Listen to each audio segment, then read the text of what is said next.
The Waitaki River carves a bold pattern on its journey from the Southern Alps to the sea.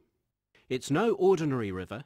Its waters are the lifeblood for 8 power stations, all the way between Lake Tekapo and Lake Waitaki. Connected by a series of canals, all 8 stations are controlled from a single centre in Twizel. Constant monitoring ensures as much electricity as required is generated from the water. Electricity itself can't be stored, but the dams do the next best thing: store the power source that generates electricity, water. Stored in hydro lakes, it's on standby to fill the gap when there's a surge in demand. Far away in Christchurch, the city's powering up. People go about their business unaware of the action in the control room, where they respond to fluctuations in demand. It's a delicate balancing act, generating enough electricity to meet demand, especially when that demand's constantly changing. When it's cold and the heaters go on, there's a surge in demand. When the dairy sheds swing into action in the country, the same thing happens. The demand for power never goes away. Back in Twizel, it's a round-the-clock operation, managing things so no one misses out. Each station's output is sent to the places it's needed most. It might be down the road in Tekapo, or as far away as the North Island. But it all starts here, where the mighty Waitaki journeys from the mountains to the sea.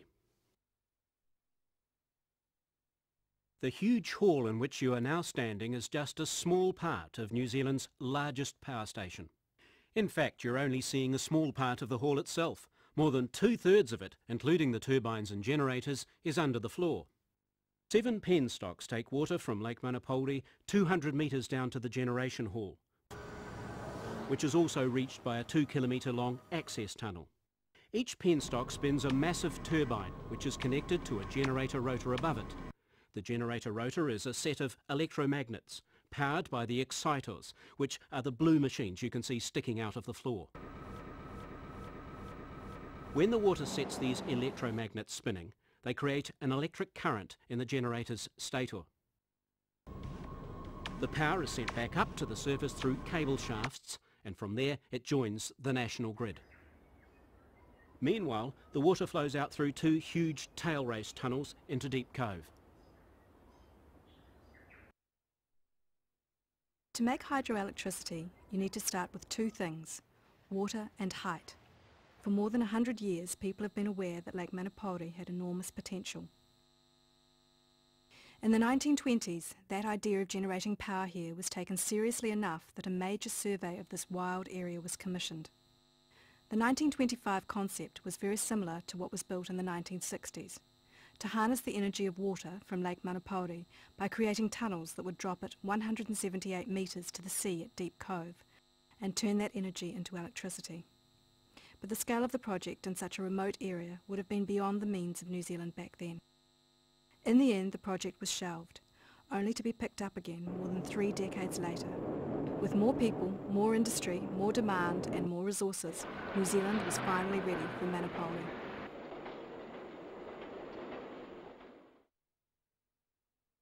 In 1959, the decision was made.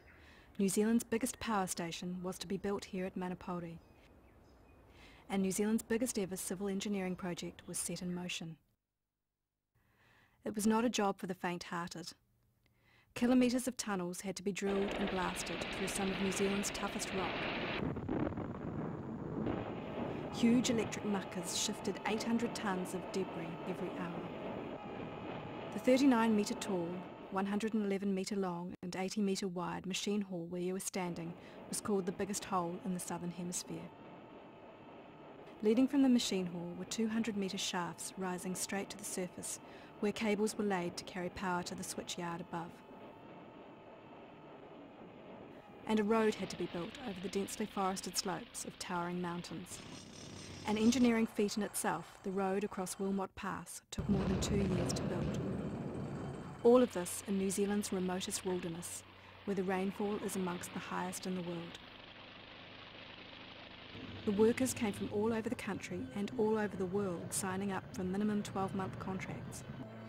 Many lived on board the ship Wanganella, which was turned into a floating hostel in Deep Cove. In 1968, a final blast completed the 10-kilometre tail race tunnel that would link Manapōuri to the sea, and by 1969 the power station was operational. 30 years later, another huge tail race tunnel was built to increase the efficiency of the station by taking water away from the turbines faster. Times had changed. This time the tunnel wasn't blasted by hand, but dug by the world's largest tunnel boring machine, purpose-made in Sweden by the company that had produced the machines that dug the Channel Tunnel.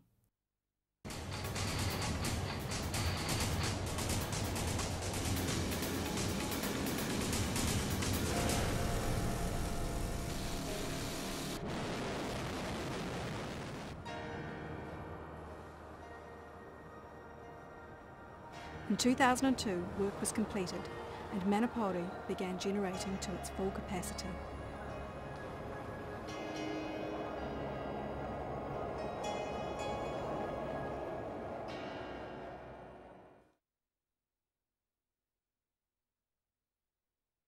The original people, or iwi, associated with Pukaki are the Arowhenua. This iwi has a connection with the land going back many generations. As well as being a place to gather food, the Waitaki Basin, and in particular Aoraki, is a spiritual site for the Arowhenua. Aoraki was the god creature and his brothers who came down from heaven in their big, huge waka, looking for their mother, the land mother, you know, Papa Tuanuku. And they come down, they cruised around, they couldn't find her out in the big sea.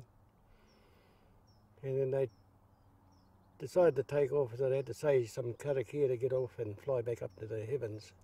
But they mucked it up. They didn't say the karakia properly, and the boat, or the waka, couldn't get off properly. So it slipped back into the sea and began to sink. So they climbed up onto the high side of the boat, and as the dawn came up, they turned to stone, and that became the South Island, Te Waiponemi. Now we call it Te Waka or Aoraki, the South Island.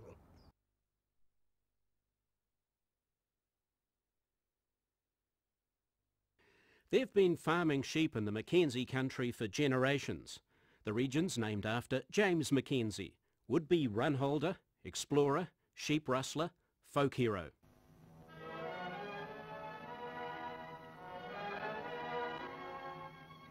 A dog with the reputation of a witch, a man who was to write his name large on the landscape, James Mackenzie, Highland shepherd turned explorer and master of the gentle art of sheeplifting.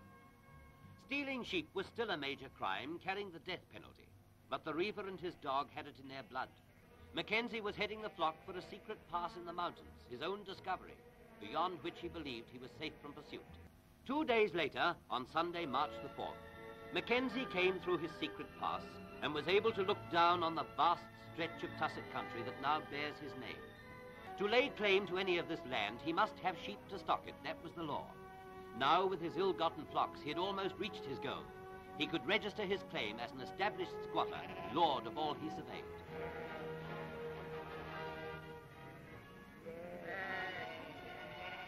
Unfortunately for Mackenzie, he was captured before he could stake his claim. Mackenzie and his dog are now long gone, but not forgotten. The land he opened up still echoes with the sound of men and dogs and sheep. Today's runholders might not be as famous or infamous, but they're still meeting the challenge of living and working in this beautiful but harsh landscape. Speed is nothing new to Bill Hamilton, but speeding under power down a rapid river where it has just cut a new channel through willows is something new to anybody. Back in the 1950s, the waterways of the Upper Waitaki inspired New Zealand inventor Bill Hamilton to design a totally new kind of boat. Now a worldwide phenomenon, the jet boat was originally created to navigate the fast-flowing shallow waters of the South Island's mountain rivers. The new lakes, such as Lake Ruataniwha, are quieter than the waters Bill knew, though the way people enjoy them often isn't. Some of the excitement of the old rivers is recaptured in the purpose-built Tekapo whitewater course. Meanwhile, the area's huge natural lakes are just as they've always been, some of the most beautiful places in the country.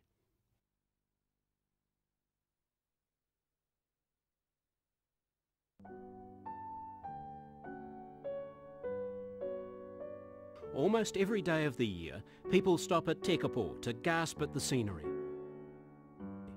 But the views at night are equally spectacular. The night skies of the Mackenzie country are very clear and very dark, making it one of the best places in the world to look at the stars. In the 1960s, astronomers built an observatory at Mount John to help chart the universe. Since then, the Mount John Observatory has earned an international reputation as a research centre. The most recent addition to the observatory was a 1.8 metre telescope, installed by a consortium of New Zealand and Japanese universities. The telescope's close-up views of the stars are hugely informative, giving scientists clues about planets outside the solar system, black holes and dark matter. Outside, the wide-angle views with the naked eye are equally breathtaking.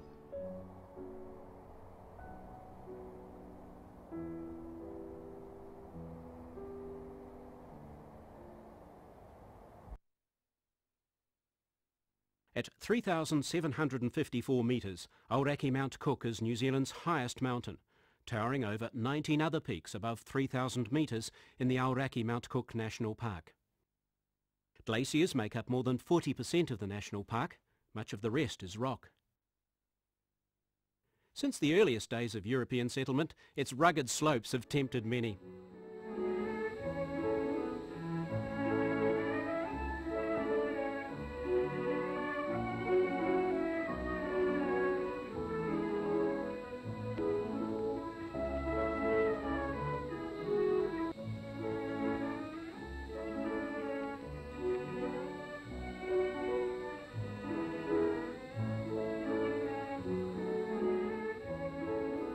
Today, people continue to enjoy the national park, and it's now recognised as a World Heritage Area.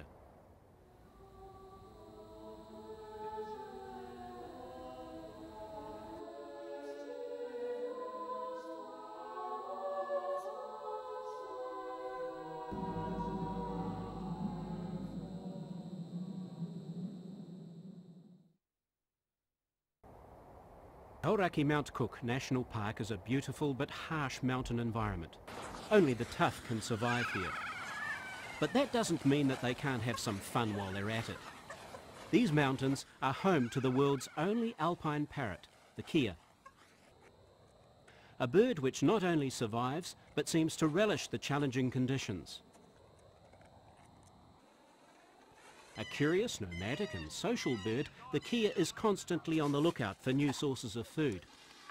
It's as intelligent as a monkey and just as cheeky. The Department of Conservation discourages visitors from feeding the kea in the hope that in time the birds will return to their natural diet and habitat.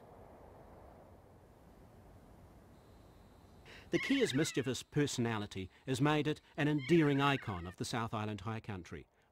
Much loved by visitors, until the keas get their beaks into their possessions, that is.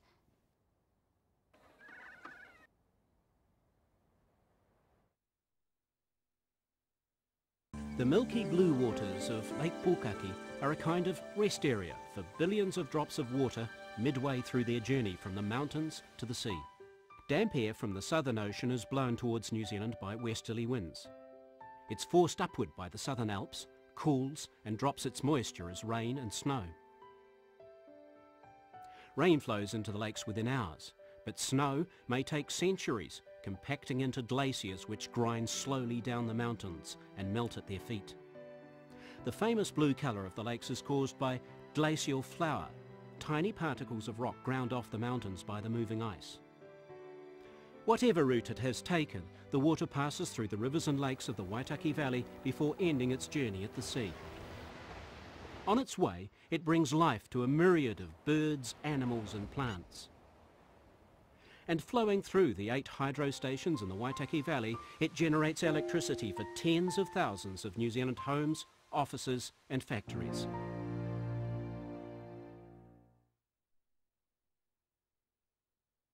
The Waitaki Basin was created by ancient forces deep below the Earth's surface, the collision of the Pacific Plate to the east and the Australian Plate to the west. What this collision is doing is pushing the ranges up and driving the valleys down. the big depressions. Think of the Mackenzie Basin as a giant warp behind a massive collision front.